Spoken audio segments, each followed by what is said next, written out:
UFC 263 is underway, Nate.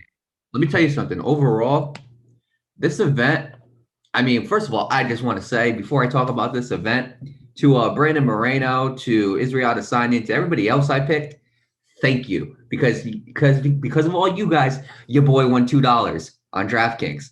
So Whoa, $2. look, it's better than losing one. But anyway, going to the whole event. The event overall, Nate, I think it was a pretty solid event. I mean, it was good seeing Nate Diaz back. He did lose to Leon Edwards. However, those last 60 seconds, Nate Diaz was about to light him up. But the bell saved Leon Edwards, and because of that, Leon Edwards ended up winning the fight. So congratulations to him. But getting to the actual main card, we got a new UFC Flyweight Champion, Nate. And I said this, dude. I had a gut feeling about it because I seen those holes in the first fight, and I was like, if Brandon Moreno can capitalize on them, then he could definitely win that fight. And sure enough, he didn't, man. Like I said, and one thing I talked about, as I said, this was going to be a good fight, but whichever one was able to control the wrestling game more or control the wrestling and ground game was going to be the one to win it. And I'm going to be honest with you, it was definitely Brandon Moreno. I'm gonna go to the stats real quick for the fight. So Brandon Moreno had one knockdown. He ended up jabbing Deiveson Figueiredo, and Figueiredo wasn't ready for it. So he ended up knocking him down, and he got on top of him. But I think Figueiredo did a good job of staying in it and not getting TKO'd. I think he did a good job of recovering.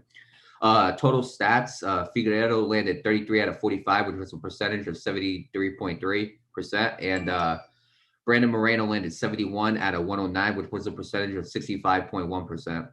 Significant strikes, Figueiredo landed 24 out of 36, which was a percentage of 66.7. And Brandon Moreno landed 47 out of 85, which was a percentage of 55.3. Takedowns, each of them actually were both 100% successful in their takedowns, Nate. Figueiredo landed, he completed one takedown out of the one he attempted, and Brandon Moreno completed two takedowns out of the two he attempted. And as for submission attempts, Brandon Moreno had two, opposed to Deiveson Figueiredo's none. So let me talk about this fight, Nate, okay? When I looked at the first fight, the one thing that I noticed was both guys who were tremendous at everything that they did. Both of them were great wrestlers. Both of them were great strikers, which is why predicting this fight was so tough for both of us. You went one way, I went the other. But the one thing that I think Brandon Moreno did very, very well was I said to myself, whenever Figueiredo came in the first fight, Brandon Moreno did a great job of connecting with his punches. And then I also said, and I also talked about how, Figueiredo, after you get past, the second round, he starts to get a little impatient. And personally, I think that's what happened. Okay, there was a part, okay, there were parts in the fight where Figueiredo would kind of try to grab Moreno. And there was a time and Figueiredo landed a good takedown. I remember he kind of picked his ankle, and he kind of locked his ankle and took him down. And then Moreno was just able to recover and get back on him. And I think his transition from ground game to top game, I think that really did help. But there was one part of the fight where Moreno ended up kind of pushing him. He got on top of his back and he ended up choking him. And there was a deep choke. And let me tell you something. There isn't a guy that I think deserved it more than Moreno. He's such a good guy. I mean, he's had such a big, hard-fought journey to the UFC. And a little interesting fact about Brandon Moreno, Nate, I did not know about this. I've seen it on ESPN, on SportsCenter. Brandon Moreno, 3 years ago, he was cut by the UFC. So to get cut from 3 years to become their UFC Flyweight Champion, that is something, Nate. And you think about guys who held those belts. You think about Henry Cejudo. You think about Demetrius Mighty Mouse Johnson. You think about Deiveson Figueiredo, how great of a champion he was, And again, now Brandon Moreno is a part of that. And not only that, but he is the first ever Mexican-born UFC champion, which I think is definitely big and huge for the sport because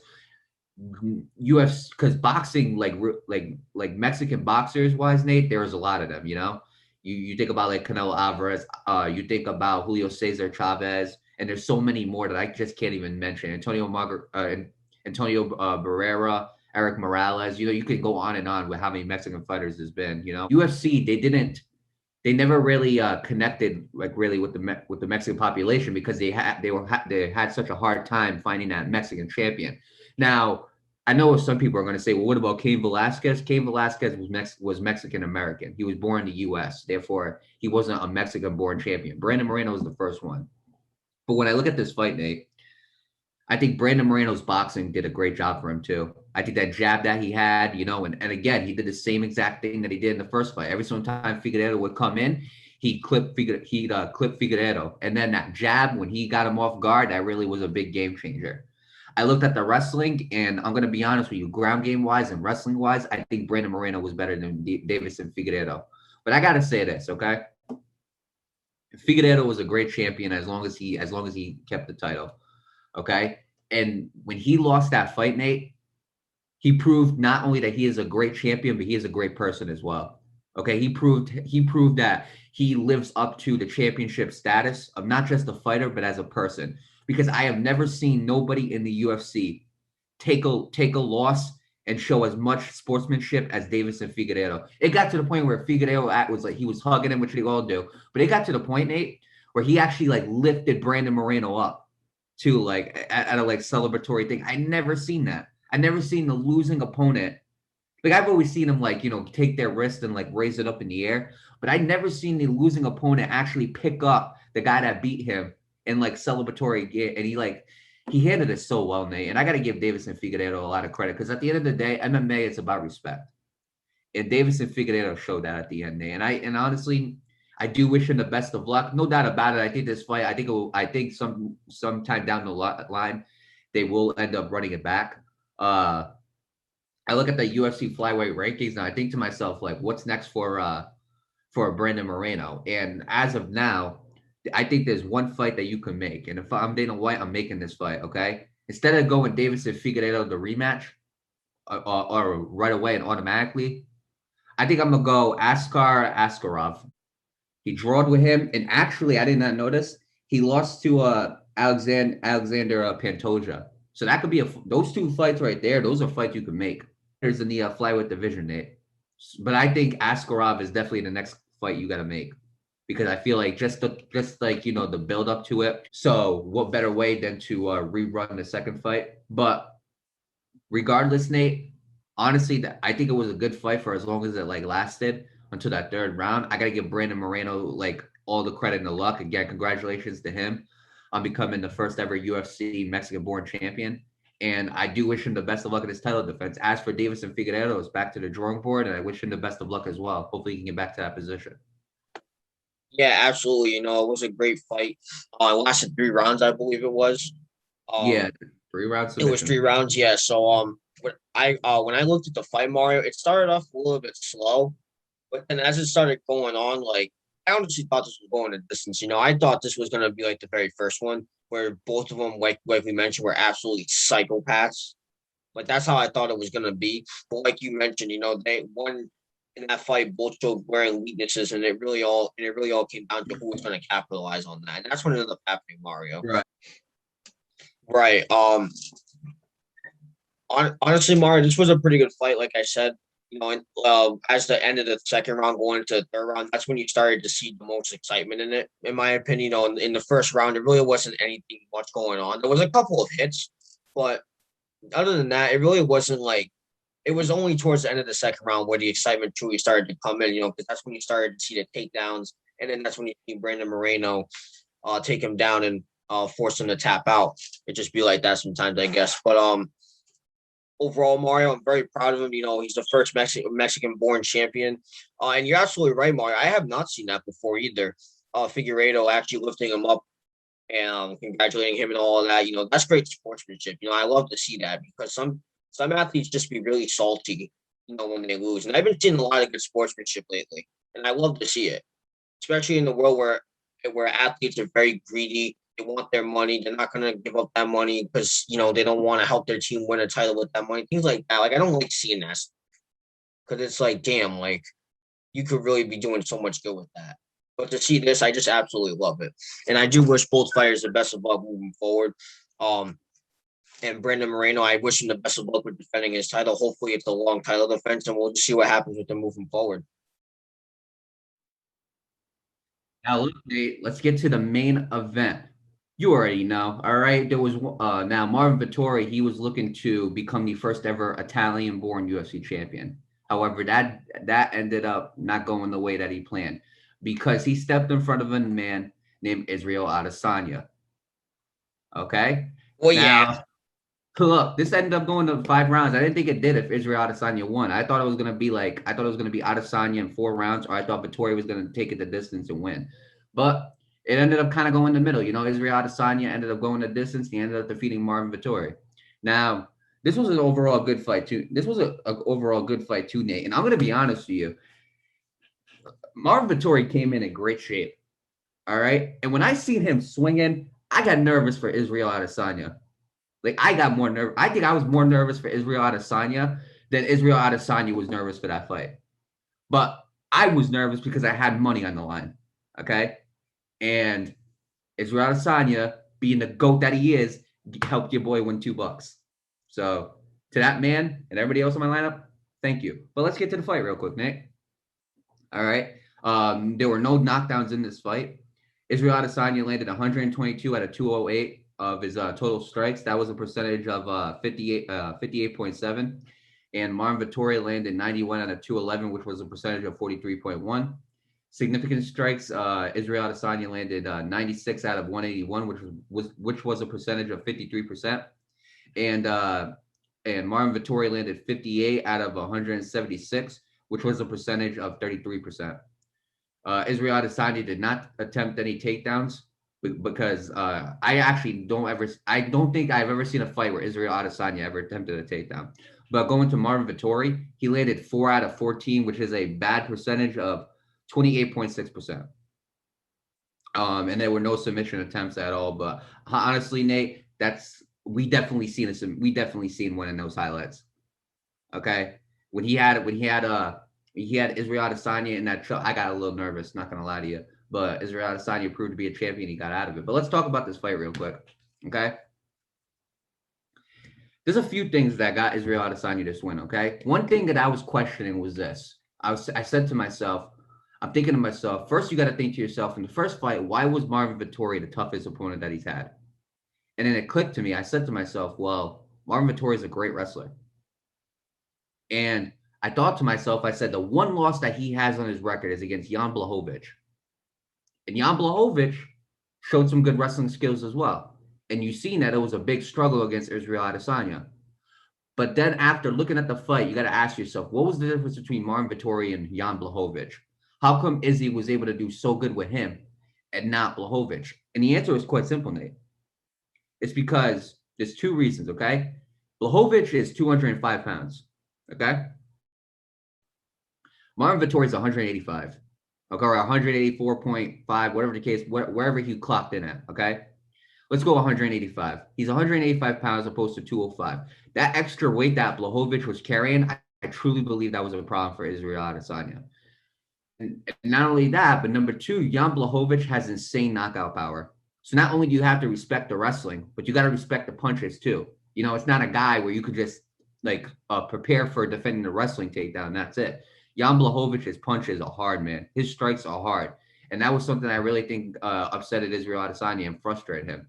But then I said to myself, I said, this is going to be the fight that proves that whether Israel Adesanya has that championship mindset in him. And he does. And he proved that to me because it's one thing to be a champion and never lose. But it's all but what really makes you a champion is if you lose, how do you bounce back from it?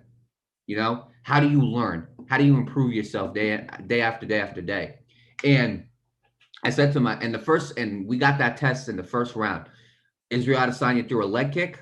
Marvin Vettori caught it and took him down. Then the questions started really coming. How is Israel Adesanya going to handle this? And he ended up getting up. Didn't waste a lot of energy or stamina, or endurance, got back up, and he was able to continue to fight. Marvin Vettori landed a few after that, but there was actually one, Nate, where Israel Adesanya got out of it. Marvin Vettori was on his back, and I was like, this ain't looking good. And actually, Nate, Israel Adesanya got off the ground and actually got on top of Marvin Vettori. And I was like, wow. I was like, he did that to a wrestler. So I was pretty shocked, Nate. I really was. Now, what went wrong for Marvin Vettori? This man did not check leg kicks. I say it myself. I think leg kicks have to be one of the most crucial parts of your game when you're a UFC fighter. Has to be one of the most crucial parts because if you can get a fighter focusing on his leg and you can get that leg battered, it takes away a lot, Nate. It takes away a lot more than what you think. Because when you're a wrestler, obviously you're using your body to take them down. But you got to use a little bit of your legs too. And if your leg is end up battering and you can't really, and it's really affecting you, and it kind of affects your takedowns as well. And not only that, when you're striking, you need your legs for that power too. And if you don't have that on you, then it really does affect your striking as well. I mean, look at what happened with Conor McGregor in the Dustin Poirier rematch. Because Dustin Poirier just kept attacking that leg. Conor McGregor's striking, it was limited. He couldn't do a lot because that leg was all battered up. So when I looked at it, that was definitely one big thing. Another big thing was this. I was watching the interviews and like everything like that. And Marvin Vettori really felt like he won that fight. And you can make a case that he did. But what I noticed about that fight, Nate, was Marvin Vettori, it didn't seem like he made like any switches to his game plan. It didn't seem like it. It seemed like it was. I thought sometimes it was the same deja vu fight, especially with Israel Adesanya, because in the first fight and the second fight, he kicked him in the cup.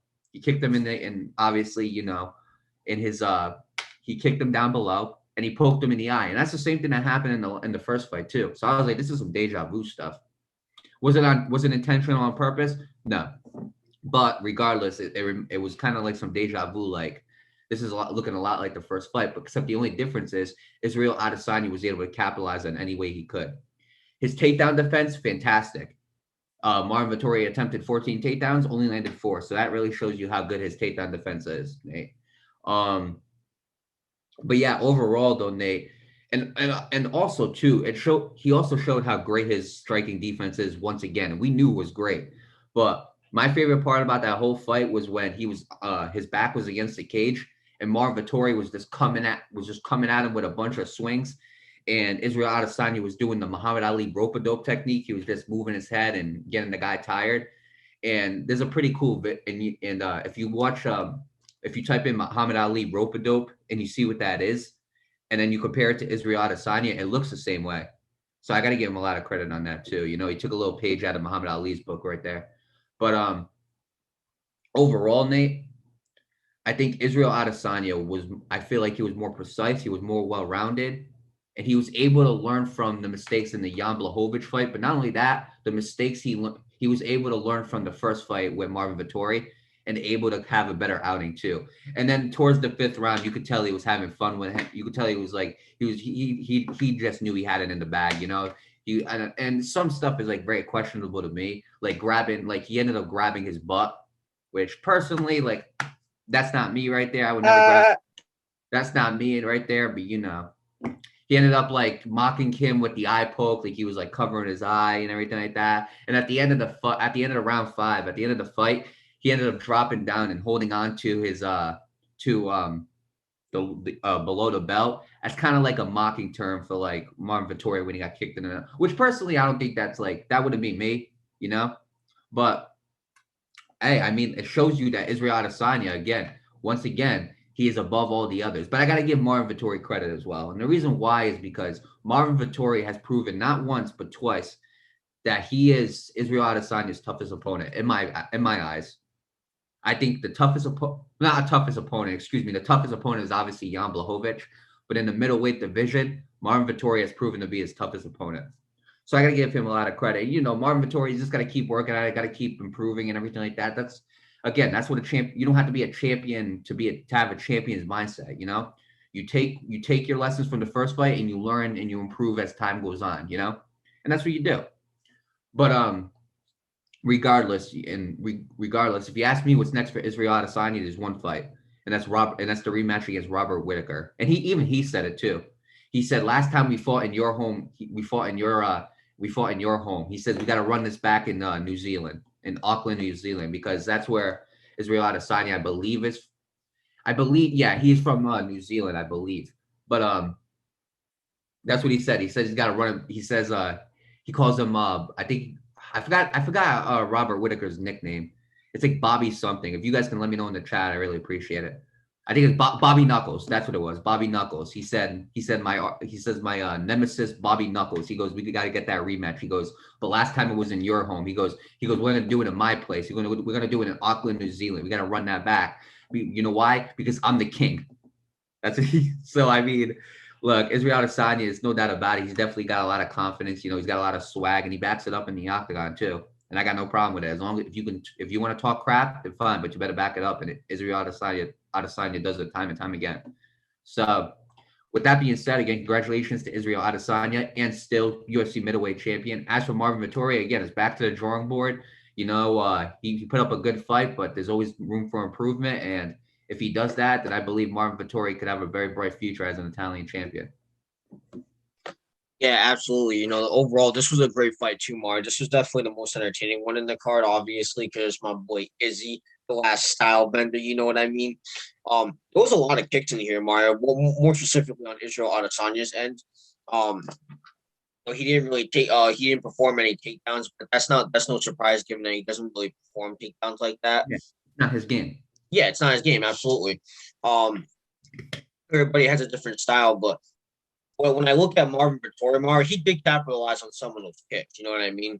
He did take him down a couple of times. But that's the thing is like some of them are so blatant that you could have capitalized and he just did. And I think that's what really cost him in this fight. Not just the kicks, but the fact that he had opportunities to actually like end it right then and there. Right. Or at least lead to that moment that. Right. And not only that, in the first fight, I felt like he did a lot better job of keeping him on the ground longer. Right, yeah. And look, if you can't like submit him in the ground or whatever, that's cool. But the one thing I feel like as a wrestler, what you should do is once you take that guy down, you need to stay on him as long as you can. Why? Because it drains energy. Absolutely, yeah. And going back to Figueiredo, that's what was happening with him. When Moreno took him down, it was draining Figueiredo's energy because he was on that ground trying to struggle to get. That really does waste your stamina and energy. Right. Israel Adesanya against Jan Blachowicz. When that happened with him, it drained his energy. So he didn't have a lot of. He still had a lot of good stamina and endurance, but it drained a little bit of his energy. And that's what I felt like he did better in the first fight than the second fight. Absolutely. And I look at it, Mario, and had it not been for Israel Adesanya's great takedown defense, I think Marvin Vettori would have won this fight. But even though Israel Adesanya doesn't take down that much, he does have amazing takedown defense. And when it came to those takedowns, that saved him. You know what I mean? Because had that been anybody else with not that great of defense when it comes to the takedown, they would have submitted. So I gotta give both fighters a lot of credit. This was a very entertaining fight. And towards the end, it got pretty funny because, like you said, he was grabbing his ass and stuff like that. It was mad funny. I was like, this guy, bro, ain't no way he played him like that. But look, overall, it was a great fight. I really enjoyed it. One thing Marvin Vettori, in my opinion, could have done a little bit better was capitalize on the opportunities at hand, and he did. He did capitalize on some aspects, but there were just, I feel like when I look at that fight, there were some opportunities that were just so blatant. And yet you just didn't capitalize. So if I'm Marvin Vettori, I'm going back to the drawing board. I'm looking back at that fight. You know what I mean? I'm seeing what I can do better. But overall, Mario, it was a great fight. I really enjoyed it. Style Bender is still the champion. The last Style Bender is still the champion. You feel me? That's my guy right there. I rock with him to the day I die. But look, best of luck to Israel Adesanya as champion. Best of luck to Marvin Vettori moving forward. Back to the drawing board with him. And I can't wait for the next event, Mario. This card was actually really good.